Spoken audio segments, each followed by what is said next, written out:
Hi, நம்ம இன்னைக்கு என்ன பார்க்க போறோம் அப்படின்னா, அமேசான் ஜிஎஸ்டி ரிப்போர்ட் எப்படி இருக்கிறது அப்படின்னு பார்க்க போறோம். அதாவது அமேசான்ல மந்த்லி ஜிஎஸ்டி ரிப்போர்ட் கொடுப்பாங்க.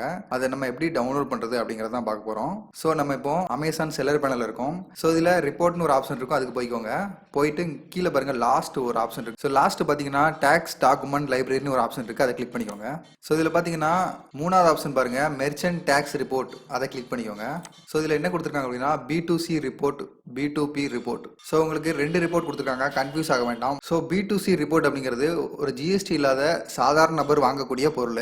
ஸோ இந்த B2B ரிப்போர்ட் அப்படிங்கிறது ஜிஎஸ்டி வச்சிருக்கவங்க வாங்கக்கூடிய பொருள். அதாவது ஒரு ஜிஎஸ்டி வச்சிருக்கவங்க ஒரு பிஸ்னஸ் அக்கௌண்ட் ஓப்பன் பண்ணி அமேசானில் அவங்க பர்ச்சேஸ் பண்ணால் B2B ரிப்போர்ட்டில் வந்துடும். ஸோ B2C ரிப்போர்ட் வந்து சாதாரணமாக ஒரு ஆள் வந்து ஜிஎஸ்டி இல்லாமல் நார்மலாக ஒரு ஆள் வந்து உங்கள் பொருளை வந்து பர்ச்சேஸ் பண்ணாங்க அப்படின்னா அவங்களுக்கு கொடுக்கக்கூடிய ரிப்போர்ட் தான் B2C ரிப்போர்ட். ஸோ உங்களுக்கு ஒரு எக்ஸாம்பிள் வேணால் நான் காமிக்கிறேன் B2B ரிப்போர்ட்டுக்கு. ஸோ இது பார்த்தீங்கன்னா என்னோட அமேசான் அக்கௌண்ட், அதாவது நான் பர்ச்சேஸ் பண்ணக்கூடிய அக்கௌண்ட், என்னோட ஜிஎஸ்டி பில்லை வச்சு நான் எப்பவும் பர்ச்சேஸ் பண்ணுவேன். ஸோ ஏதாவது ஒரு பொருள் வாங்கினேன் அப்படின்னா, ஒரு டேப் வாங்கினாலோ ஒரு பென் வாங்கினாலோ ஒரு குண்டூசி வாங்கினாலும் எனக்கு ஜிஎஸ்டி பில்லு போட்டு கொடுத்துருவாங்க. அப்போ தான் நான் டேக்ஸ் ஃபைல் பண்ண முடியும் ஜிஎஸ்டியில். ஸோ அதுக்காக நான் என்ன பண்ணி வச்சிருக்கேன்னா, என் ஜிஎஸ்டியை வச்சு நான் வந்து அமேசான் சாதாரணமாக நம்ம பர்ச்சேஸ் பண்ணுவோம்ல அந்த அப்ளிகேஷனில் ஜிஎஸ்டி நம்பரை போட்டு ஜிஎஸ்டி பர்ச்சேஸ்க்காக நான் இதை வச்சிருக்கேன். உங்களுக்கு வந்து இப்போ மேலே பார்த்தீங்க அப்படின்னா நார்மலாக வந்துட்டு யாராவது பர்ச்சேஸ் பண்ணாங்க அப்படின்னா அமேசான் காட்டும். ஆனால் பிஸ்னஸ் அக்கௌண்ட் வச்சிருக்கவங்க பர்ச்சேஸ் பண்ணாங்க அப்படின்னா பிஸ்னஸ் அப்படின்னு காட்டுது பாருங்க. ஸோ பிஸ்னஸ் அக்கௌண்ட் அப்படிங்கிற மாதிரி காமிக்குது. ஸோ இதில் நீங்கள் பர்ச்சேஸ் பண்ணுற ஒரு குண்டூசியாக இருந்தாலும் அதுக்கு ஜிஎஸ்டி பில் கொடுத்துருவாங்க. சாதாரண நபர் பர்ச்சேஸ் பண்ணுற ஒரு அக்கௌண்ட், அதாவது சாதாரணமாக ஒருத்தர் அமேசான் அப்ளிகேஷனை வந்து டவுன்லோட் பண்ணி பர்ச்சேஸ் பண்ணாங்கன்னா அவங்களுக்கு வந்து ஜிஎஸ்டி பில் கொடுக்க மாட்டாங்க, நார்மல் பில் தான் கொடுப்பாங்க. ஸோ இதான் B2B அப்படிங்கிறது, பிஸ்னஸ் டு பிஸ்னஸ் அப்படிங்கிற ஒரு ஆப்ஷன் வந்து இது கொடுத்துருக்காங்க. ஸோ யார் பிஸ்னஸ் அக்கௌண்ட் அமேசானில் வச்சுருக்காங்களோ அவங்களுக்கு B2B.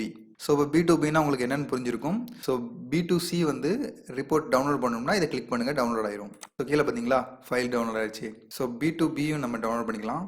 ஸோ கீழே பார்த்தீங்கன்னா ஃபைல் 2 ஃபைலும் டவுன்லோட் ஆயிடுச்சு. இது அப்படியே உங்கள் ஆடிட்டர்கிட்ட கொடுத்து நீங்கள் ஜிஎஸ்டி மந்த்லி ரிப்போர்ட்டை ஃபைல் பண்ணிக்கலாம். இது வந்து பிப்ரவரிக்கு தான் அவங்க கொடுத்துருக்காங்க. ஸோ இந்த மாதம் மார்ச் அப்படிங்கிறதுனால பிப்ரவரி ரிப்போர்ட்டு டவுன்லோட் ஆயிருக்கு.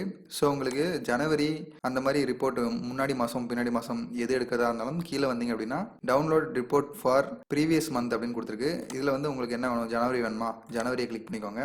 B2C வேணுமா B2B வேணுமா அதை கிளிக் பண்ணிக்கோங்க. B2Bனா B2B, B2Cனா B2C கிளிக் பண்ணிவிட்டு கீழே பார்த்தீங்கன்னா டவுன்லோட் ரிப்போர்ட் இருக்கும், அதை கிளிக் பண்ணிட்டீங்கன்னா ஸோ அங்கே பாருங்கள் ஜனவரிக்குள்ளது உங்களுக்கு டவுன்லோட் ஆயிடுச்சு. ஸோ இதே மாதிரி தான் மந்த்லி ஜிஎஸ்டி ரிப்போர்ட் எடுத்து உங்கள் ஆடிட்டரை நீங்கள் ஃபார்வர்ட் பண்ணிட்டீங்க, அதாவது மெயிலில் வாட்ஸ்அப்பில் எதுலையாவது போட்டு விட்டீங்க அப்படின்னா அவங்க இந்த ரிப்போர்ட் எடுத்து ஃபைல் பண்ணி உங்களுக்கு வந்து ஜிஎஸ்டி ஃபைல் பண்ணிடுவாங்க.